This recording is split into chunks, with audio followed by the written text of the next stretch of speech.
BNP ব্যাপক সংঘর্ষ হয়েছে। আজকে বিএনপি সমাবেশে হাজার হাজার নেতা কর্মী একত্রিত হয়ে সরকার পতনে কঠিন আন্দোলন করছিল। সেখানে পুলিশ বাধা দেওয়ার সাথে সাথে পুলিশের সাথে সংঘর্ষ হয়েছে।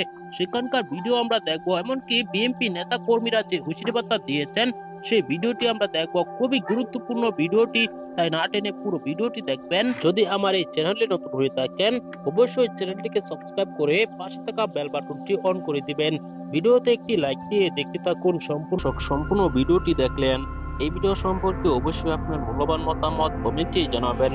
দর্শক, নয়াপল্টনে পুলিশ বিএনপি সংঘর্ষ হয়েছে, এমনকি বিএনপির হাজার হাজার নেতা কর্মীরা একটি সমাবেশ করেছে। সেখানে বক্তব্য দিয়েছেন বিএনপি মহাসচিব মির্জা ফখরুল ইসলাম আলমগীর, আমির খসরু মাহমুদ চৌধুরী, গয়েশ্বরচন্দ্র রায়, এমনকি আরো সিনিয়র নেতা কর্মীরা।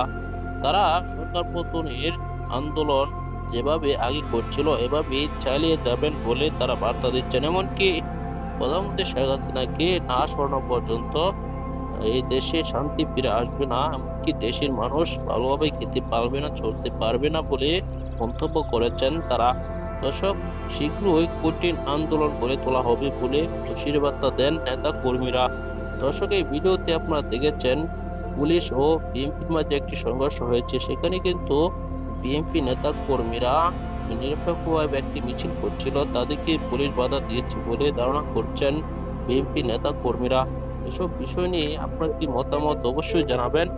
পরবর্তী এরকম ভিডিওগুলো পেতে হলে এই চ্যানেলটিকে অবশ্যই সাবস্ক্রাইব করে পাশে থাকা বেল বাটনটি অন করে দিবেন।